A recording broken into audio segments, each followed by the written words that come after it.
عزیز دوستوں السلام علیکم، نمستے، ست سری اکال، گڈ آفٹرنون۔ 1994 میں بیلجیم میں کام کرتا تھا۔ مجھے نہ ہیومن رائٹس کا پتہ تھا، نہ پاکستان کی سیاست کا پتہ تھا۔ مدرسہ چھاپ ایجوکیشن پاکستان سے لے کے آئے تھے، پاک فوج زندہ باد سمجھتے تھے، ملاؤں کو اسلام کا ٹھیکیدار سمجھتے تھے اور زندگی گزار رہے تھے۔ اس میں موقع ملا ایم کیو ایم جوائن کرنے کا۔ ایم کیو ایم جوائن کی تو M Q M leader Altaf Hussain بھائی نے سر پہ ہاتھ رکھا اور تربیت شروع کی۔ انہوں نے پھر وہ جو ذہن تھا مدرسہ چھاپ ذہن، اس کو وہ بنایا جو آج آپ کے سامنے ہے، جو سچ کو بولنے کی طاقت بھی ہمیں دی، سکھایا کہ کس طرح پاکستان میں چیزیں چلی ہیں اور کس طرح علاقے کا امن برباد جس فوج نے کیا اس کو ہم لوگ پاک فوج زندہ باد کہتے تھے۔ تو وہاں سے سفر شروع کیا۔ ہیومن رائٹس کیا ہوتے ہیں وہ ہمیں پاکستان میں تو کسی نے نہیں بتایا۔ الطاف حسین بھائی نے بتایا کہ ہیومن رائٹس کیا ہوتے ہیں، انسانی حقوق کیا ہوتے ہیں، لوگوں کے ایک دوسرے پہ کیا حقوق ہوتے ہیں، یہ ساری چیزیں سیکھیں۔ لمبی کہانی ہے، کسی اور وقت بتاؤں گا۔ آج میں ایم کیو ایم آفس میں لندن میں بیٹھا ہوں طارق جاوید بھائی کے ساتھ۔ طارق جاوید بھائی ایم کیو ایم کے کنوینئر ہیں، الطاف بھائی کے رائٹ ہینڈ ہیں۔ شروع سے الطاف بھائی کی اسٹوڈنٹ لائف کی اسٹرگل سے طارق بھائی الطاف بھائی کے ساتھ رہے ہیں۔ میرا طارق بھائی سے پہلا انٹروڈکشن اس وقت ہوا جب میں اس آفس میں 1996 میں پہلی بار آیا بیلجیم سے لندن۔ تو اس وقت طارق بھائی member of Sindh provincial assembly تھے اور ہمیں ہمارے یہاں کے ساتھی جب بتاتے تھے فلاں ساتھی ادھر کراچی میں یہ ہے، کراچی میں یہ ہے، تو طارق بھائی کے بارے میں ہمیں بتایا گیا کہ یہ ایم کیو ایم کے مسٹر پرنسپل ہیں اور پہلی ایم کیو ایم کی جو کیبنٹ تھی اس میں سینئر وائس چیئرمین تھے اور ایم کیو ایم میں جو تربیت کا جو طریقہ کار تھا اس میں یہ الطاف بھائی کی ہدایات کی روشنی میں ساتھیوں کی تربیت بھی کرتے رہے۔ طارق بھائی thank you very much for joining the show today. ایک زمانہ گزر گیا، آپ الطاف بھائی کے ساتھ مل کے اسٹرگل کر رہے ہیں، چیزوں کو وہ کر رہے ہیں، تو ضروری ہے کہ آج کی جو پیڑھی ہے جو سندھ میں خاص طور پہ جو ہمارے لوگ رہتے ہیں، سندھ سے تعلق ہے جن کا، ان کی اور میرے جو ویورز ہیں بھارت میں وہ ایم کیو ایم کے بارے میں اتنا نہیں جانتے، تو اس کے لیے ضروری ہے کہ آج ہم کچھ چیزیں لوگوں کو بتائیں کہ کیا ہیں۔ تو میرا پہلا سوال ہے کہ آپ شروع کی اسٹرگل الطاف بھائی کی جو تھی اس میں الطاف بھائی کے ساتھ تھے، کیا وہ وجوہات تھیں جس کی بنیاد پہ آپ کو اے پی ایم ایس او بعد میں ایم کیو ایم بنانی پڑی؟ بہت شکریہ عارف بھائی، بہت بہت آپ کو سلام، آداب۔ اس سے پہلے کہ میں آپ کے سوال پر آؤں، ضروری ہے کہ میں آپ کو ایک بات سے آگاہ کر دوں، بلکہ آپ کے ذریعے سے دنیا والوں کو جو ہمیں سن رہے ہیں، دیکھ رہے ہیں، ان سب کے علم میں یہ بات لاؤں۔ ایک حقیقت ہے جس سے نظر نہیں چرائی جا سکتی، وہ سامنے لانا چاہتا ہوں۔ وہ حقیقت یہ ہے کہ انسان کے اندر ایک انسٹنکٹ ہوتی ہے جس کو کہتے ہیں ہیومن انسٹنکٹ، انسانی جبلت۔ وہ قدرتی طور پر ہوتی ہے، انسان خود نہیں پیدا کرتا ہے، وہ خدا تعالیٰ اس کے اندر ودت کرتا ہے۔ انسٹنکٹ ہر طرح کی ہوتی ہے۔ اب یہ انسان کے اوپر ڈیپینڈ کرتا ہے وہ اس انسٹنکٹ کو کس طریقے سے، اپنی جبلت کو کس طریقے سے استعمال کرے۔ الطاف بھائی کے اندر میں نے، چونکہ ایک عرصہ ہو گیا مجھے الطاف بھائی کے ساتھ، اور ایک بہت قریب سے دیکھنے کا موقع ملا، پڑھنے کا موقع ملا، سمجھنے کا موقع ملا، تو میں نے یہ دیکھا، میں اس پر آؤں گا کہ اے پی ایم ایس او کیوں بنی، اس پر آؤں گا میں، اس کیوں کا کے لیے میں ابتدائیہ بتا رہا ہوں آپ کو کہ اس کی بننے کی وجوہات پیدا کیسے ہوئی۔ تو ہر انسان کے اندر انسٹنکٹ ہوتی ہے، تو الطاف بھائی کے اندر میں نے قریب سے دیکھا کہ ایک انسٹنکٹ ہے، ایک ان کے اندر جبلت ہے، اور جبلت یہ ہے کہ وہ ظلم برداشت نہیں کر سکتے، وہ ظلم دیکھ نہیں سکتے، چاہے وہ دوستوں کے اوپر ظلم ہو رہا ہو یا دشمنوں کے اوپر ظلم ہو رہا ہو، غیر مذہب پہ ہو رہا ہے، اپنے مذہب والے پہ ہو رہا ہے، اپنے ہم زبان پہ ہو رہا ہو یا دیگر زبان والوں پر، دیگر قومیتوں پر ہو رہا ہو، کہ دنیا کے کسی بھی حصے میں ہو رہا ہو ظلم برداشت نہیں کرتے. اور ظلم سے مراد میرا یہ ہے کہ انسانی ظلم نہیں، بلکہ اگر قدرتی آفات اگر آ جائے، کشمیر کا مسئلہ آپ کے سامنے، کشمیر کا 2005 کا زلزلہ آپ کے سامنے ہے، جس بری طریقے سے الطاف بھائی پریشان ہوئے تھے اور جس طریقے سے پورے 2 ہفتے وہ سو نہیں سکے تھے، پوری ٹیم کو، اپنی ایم کیو ایم کی ٹیم کو کشمیر روانہ کر دیا تھا.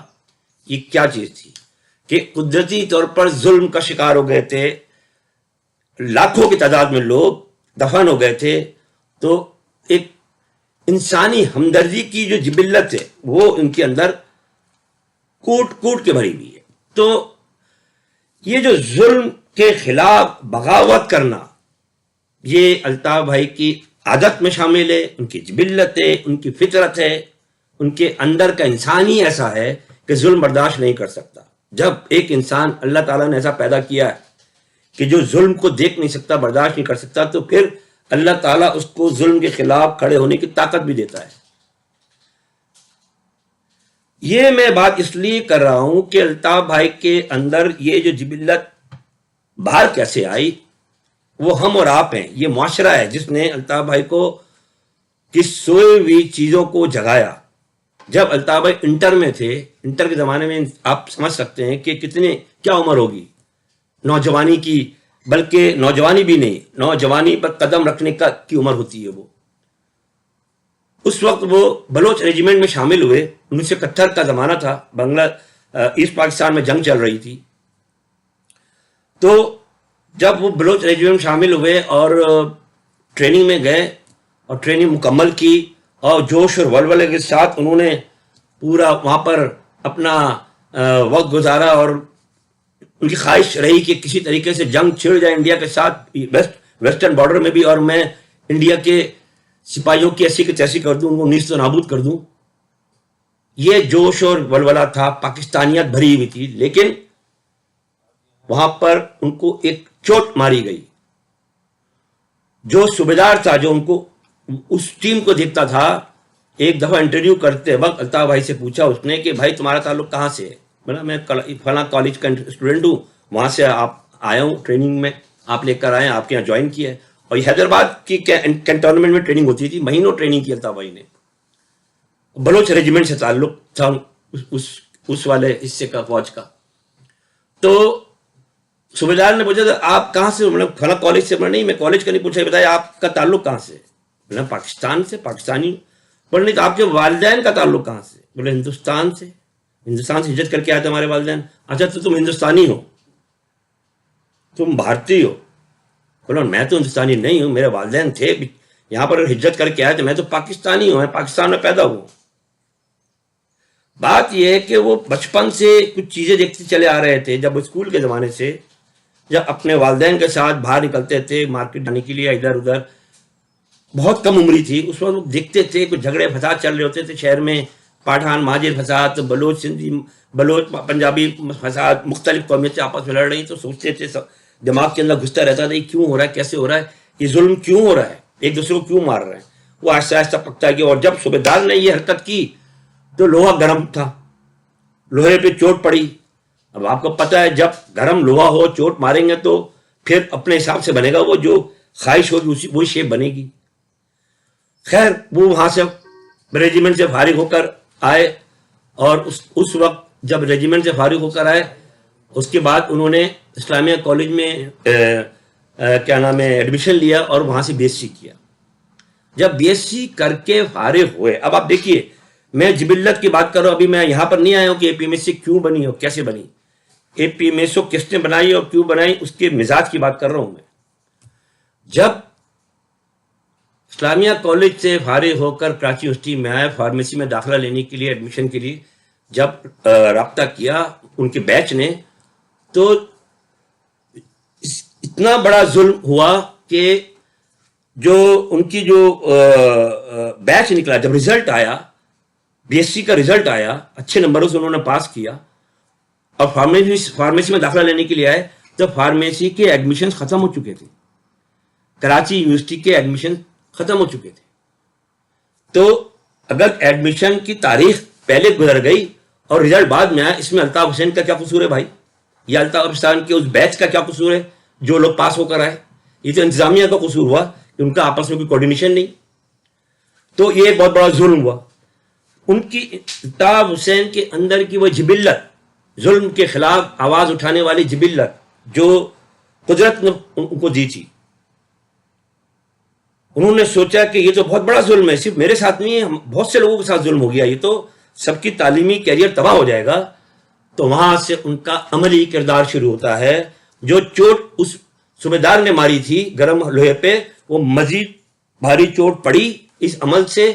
تو انہوں نے پھر ایک گروپ تشکیل دیا الطاف بھائی نے اور اسٹوڈنٹس کا، اور ایک حکمت عملی بنائی، ایک تحریک شروع کی، بھوک ہڑتال شروع ہوئی.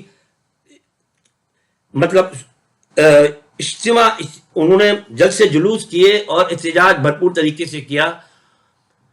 اس وہ احتجاج چلتا رہا اور الطاف بھائی کے پاس وہ آتے رہے رشوت کے طور پر. وہاں کے جو کراچی یونیورسٹی کے پروفیسر وغیرہ تھے کہ تم آ جاؤ، ایک دو لوگ اور آ جائیں، ہم تمہیں یونیورسٹی میں داخلہ دے دیں گے، باقی سب چھوڑ دو. انہوں نے منع کر دیا. انہوں نے کہا کہ نہیں، جب تک کہ سب کو ایڈمیشن نہیں ملے گا میں ایڈمیشن نہیں لوں گا. تو یہ وہ ظلم جو ان کے ساتھ ہو رہا تھا، اس ظلم کے خلاف آواز اٹھائی. کہ کیوں اٹھائی؟ یہ الطاف حسین نے نہیں اٹھائی، یہ قدرت نے اٹھوائی. کیونکہ قدرت نے الطاف حسین کا پرواہ نہیں اس طرح چڑھا، ان کی پرورش اس طرح سے ہوئی.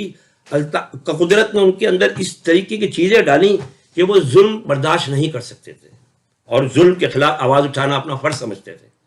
آواز اٹھائی تو اس میں کیا ہوا؟ کامیابی حاصل ہوئی. دنیا کی تاریخ میں، صرف کراچی یونیورسٹی کی تاریخ میں نہیں، کسی تعلیمی ادارے میں دنیا کے شاید ہی ایسا ہوا ہو کہ ایک سال کے اندر 2 بیچ کلیئر ہوتے ہوں. یہ واحد فارمیسی کا بیچ تھا جو اگر اس کا نام رکھا گیا اسپیشل فارمیسی، یعنی کہ فرسٹ ایئر اسپیشل. ایک فرسٹ ایئر ایک چل رہی جو پہلے ایڈمیشن ہو چکے تھے، دوسری فرسٹ ایئر کیسے چل رہی ہے، اس کا نام رکھا فرسٹ ایئر اسپیشل. جب یہ فرسٹ ایئر پاس کر کے 2 سیمسٹر کراس کر کے اوپر گئے، سیکنڈ ایئر میں آئے تو ایک سیکنڈ ایئر چل رہی ہے، ایک سیکنڈ ایئر اسپیشل. جب تھرڈ ایئر میں آئے، تھرڈ ایئر چل رہی ہے، تھرڈ ایئر اسپیشل. تو جب تھرڈ ایئر کے ایگزام ہوئے، جب رزلٹ آئے، جب اسٹوڈنٹس کلیئر ہو کر ڈگری، انہوں نے فارمیسی کی ڈگری حاصل کی، بیچلر کی ڈگری، تو ایک سال میں 2 بیچ کلیئر ہوتے ہیں. یہ دنیا کی تاریخ میں ایسا نہیں ہوا ہے، ایک سال میں 2 بیچ کلیئر ہو رہے ہوں. یہ کس وجہ سے ہوا؟ یہ الطاف حسین کے اندر کی وہ جو جبلت تھی ظلم کے خلاف لڑنے کی، یہ اس کا کردار تھا. اب ہم آتے ہیں اے پی میسو کیوں بنائی. ابھی تک جو میں نے بات کی ہے، اے پی میسو نہیں بنی ہے. ابھی 11 جون 1978 نہیں آئی ہے. جب داخلہ مل گیا اس کے بعد تعلیم وغیرہ چلتی رہی. لیکن جب الطاف بھائی نے دیکھا کہ کراچی یونیورسٹی کے اندر یہ کیا ہو رہا ہے، ہر جگہ بلوچ اسٹوڈنٹ نظر آ رہے ہیں. اس کو چھوڑ دیجیے آپ، پی ایس ایف اور اسلامی جمعیت طلبہ یہ تو چلو اپنے آپ کو کہتے تھے نیشنل پارٹی تھی، جماعت اسلامی کی بغل بچہ تنظیم اسلامی جمعیت طلبہ، پیپلز پارٹی وغیرہ کی بغل بچہ تنظیم پی ایس ایف کے نام سے. لیکن علاقائی بنیادوں پر بھی وہاں تنظیمیں بنی ہوئی تھیں. Baloch students organisation, Punjabi student association, Pakhtun کی، گلگتیوں کی، سندھیوں کی الگ کے آرگنائزیشن بنی ہوئی ہیں. الطاف بھائی نے سوچا یہ میں کہاں فٹ ہوتا ہوں؟ نہ میں سندھی آرگنائزیشن فٹ ہوتا ہوں، نہ پی ایس او میں فٹ ہوتا ہوں، نہ پختونوں میں. تو پھر جو الطاف بھائی کے جو کولیگ تھے ان لوگوں نے بیٹھ کے میٹنگ کی، سوچا کہ ہمیں اپنا بھی حق لینا چاہیے. ہماری کہاں شناخت ہے، ہم کہاں کھڑے ہیں. صرف پاکستانی کے ایجنڈے سے مسئلہ حل نہیں ہوگا. ٹھیک ہے پاکستانی ہے، پاکستانی تو سب ہیں، تو پھر پاکستانی کے ساتھ یہ سندھی کیوں ہے، پاکستانی کے ساتھ یہ پنجابی کیوں ہے. تو پھر وہی والی بات کہ قدرت نے جو الطاف بھائی کو تحفہ فراہم کیا ہے اس تحفے نے کام کیا. جو الطاف بھائی کے اندر قوت ارادی، جو مضبوط قوت ارادی الطاف بھائی کو اللہ تعالیٰ نے دی ہوئی ہے، اس کے تحت انہوں نے اپنے کالج کو جمع کیا، میٹنگیں کی، اور پھر کراچی یونیورسٹی کے IBA کے لان میں جا کر بیٹھے، کئی میٹنگیں ہوئی. اس وقت تو میں نے APMSO جوائن نہیں کی تھی، کیونکہ اس وقت میری کراچی یونیورسٹی میں داخلہ نہیں ہوا تھا. اس کے 6-8 مہینے بعد میرا داخلہ ہوا تھا، کیونکہ میں الطاف بھائی کے 2 سال کے بعد کے بیچ والا آدمی ہوں. اور الطاف بھائی نے میرا خیال ہے جب 1978 میں، جب 11 جون 1978 کو جب APMSO کا اعلان کیا ان کے اپنے دوستوں کے ساتھ، اپنے ساتھیوں کے ساتھ مل کر، تو میرا خیال ہے تھرڈ ایئر میں ہوں گے میرا خیال ہے. اور میں نے فرسٹ ایئر میں داخلہ لیا تھا. جب اعلان ہو گیا تو میں نے جب کراچی یونیورسٹی میں داخلہ لیا تو دیکھا وہاں پر APMSO بھی ہے، وہاں دوسری چیزیں بھی ہیں. میری سمجھ میں کچھ نہیں آتا تھا اس وقت یہ APMSO کیا چیز ہے اور یہ کیا چیزیں ہیں. سندھی PSO کیا ہے، BSO کیا ہے، بلوچستان آرگنائزیشن، کیونکہ میں بھی نیا نیا کراچی یونیورسٹی پہنچا تھا. خیر میری کہانی الگ، کیونکہ میں نے APMSO کیوں جوائن کی، کیسے جوائن کی، وہ تو اس کو چھوڑ دیں، وہ بعد میں کسی وقت بتاؤں گا. اس کی بھی بڑی وجوہات ہیں جو ظلم و زیادتی ہوئی ہے. میں اب آتا ہوں APMSO کی بننے کی وجوہات یہ تھیں جو میں نے ابھی آپ کو بیان کی، کہ جب مہاجروں کا جو اسٹوڈنٹ، ابھی ہم اسٹوڈنٹ کی بات کر رہے ہیں، کراچی یونیورسٹی کے اندر 10,000 طالب علم پڑھتے تھے اس وقت. 10,000 میں سے 70% مہاجر ہوتے تھے، 70-80%. اور ان کی کوئی نمائندگی نہیں تھی.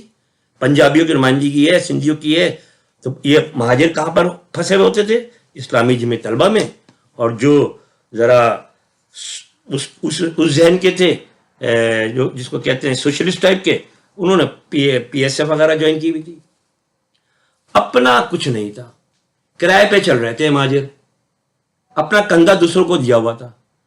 تو پھر الطاف بھائی نے جب APMSO بنائی تو پھر آہستہ آہستہ یہ چیز آگے بڑھی. اور ماشاءاللہ سے پہلی دفعہ جب الطاف بھائی نے الیکشن میں یونین کے اسٹوڈنٹ یونین میں الیکشن لیا، APMSO کے پلیٹ فارم سے جب لڑا، الیکشن میں سے لیا، تو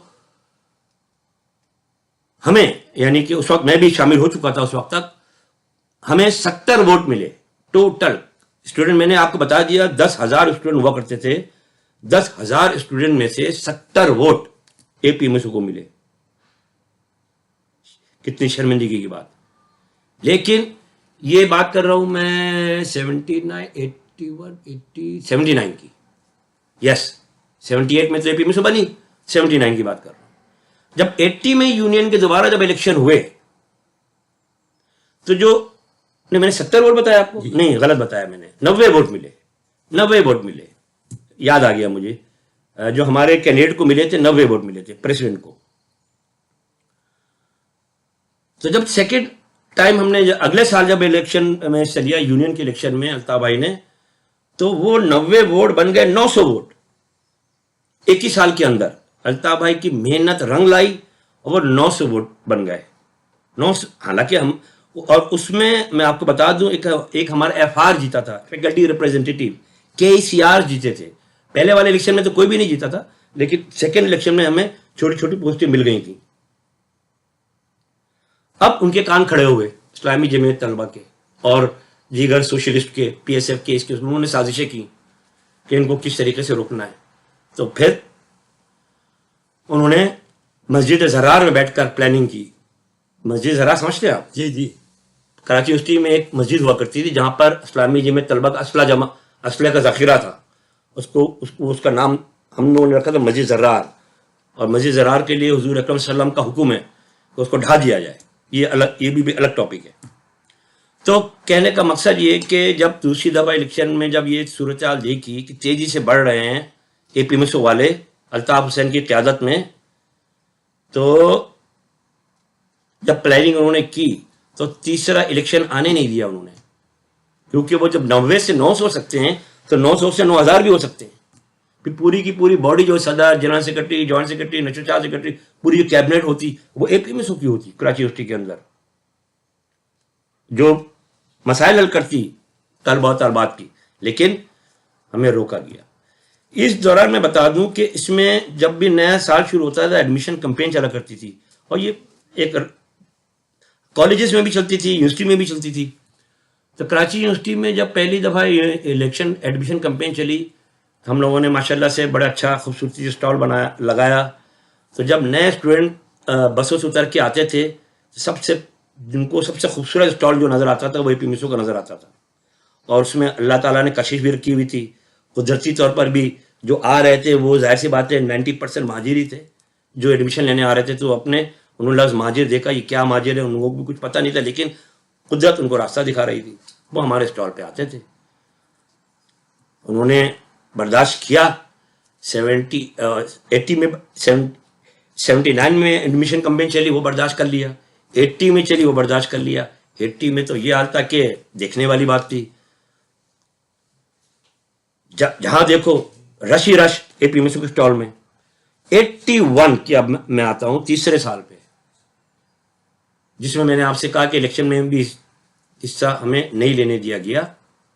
تو 81 میں جب الیکشن میں بعد میں آؤں گا، 81 میں کیا نام ہے ایڈمیشن کمپین جب چلی تو بے تحاشا رش ہمارے اسٹال میں تھا. اور الطاف بھائی کی جو وہ تھی انر جو ان کی صلاحیت تھی وہ یہ کہ مزدور کی طرح کام کرتے تھے، مزدور کی طرح. اور وہ ادھر سے ایک اسٹال سے دوسرے اسٹال، ایک فیکلٹی سے دوسرے فیکلٹی، ایک ڈپارٹمنٹ دوسرے ڈپارٹمنٹ، سائیکل میں سفر کر رہے ہیں، کیا نام ہے چیزیں پہنچا رہے ہیں، کہاں پر کس چیز کی کمی ہے، کس چیز کی کمی نہیں ہے، بینر پہنچانا ہے، یہ کرنا، ساری چیزیں. تو 81 میں جب ہمارا اتنا خوبصورت اسٹال اور رش ہی رش، جس کو دیکھو ہمارے اڑوس پڑوس میں جتنے اسٹال بنے ہوئے تھے اسلامی جمعیت طلبہ کے، پی ایس ایف کے، دیگر تنظیموں کے، پنجابی اسٹوڈنٹ وغیرہ کے، تو وہاں پر کچھ بھی جس کو دیکھو اے پی میسو کے اسٹال پہ چلا آ رہا ہے، اور وہاں پر سناٹا پڑا ہوا ہے ہر اسٹال میں. مجھے اچھی طرح سے یاد ہے تاریخ، 1 فروری کو برداشت کیا انہوں نے. جو آئے ہمارے کیمپ میں آئے، جو آئے ہمارے اسٹال پہ آئے. 2 فروری آئی، انہوں نے برداشت کیا. یہ 10 روز کی کمپین ہوتی تھی ایکچولی، عام طور پر 10 روز کی. 3 فروری جب آئی تو ان کا برداشت ختم ہو چکا تھا. جیسے ہمارے اسٹال میں لوگ آنا شروع ہوئے، چاروں طرف سے حملہ ہو گیا اس اسٹال پہ. وہ جس مسجد زرار کا میں نے آپ کو ذکر کیا، وہاں سے اسلحہ لائے، چاہے وہ اسلحہ بندوق کا ہو یا چھری کا ہو یا چاقو کا ہو، سب کچھ اسلحہ ہوتا ہے. وہ آئے، انہوں نے آ کے اٹیک کیا.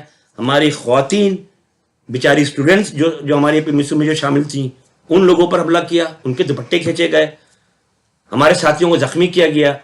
ایک ریحان نام کا ایک ساتھی ہوتا تھا، اس کو الطاف بھائی خود اٹھا کر لے کر گئے باسی ہاسپٹل. پہلے تھانے لے کر گئے فائر کٹوانے کے لیے، پتہ نہیں، مجھے یاد نہیں ہے فائر کاٹی نہیں کاٹی، تعاون کیا نہیں کیا.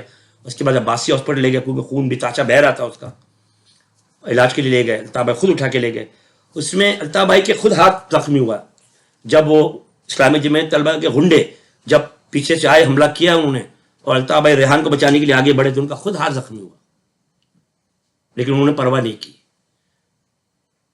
اور اس طریقے سے سلسلہ چلتا رہا. اور جب 3 فروری کو جب اٹیک ہو گیا ہمارے اوپر، 3 فروری 1981، this was the last day of Altaf Hussain in Karachi university.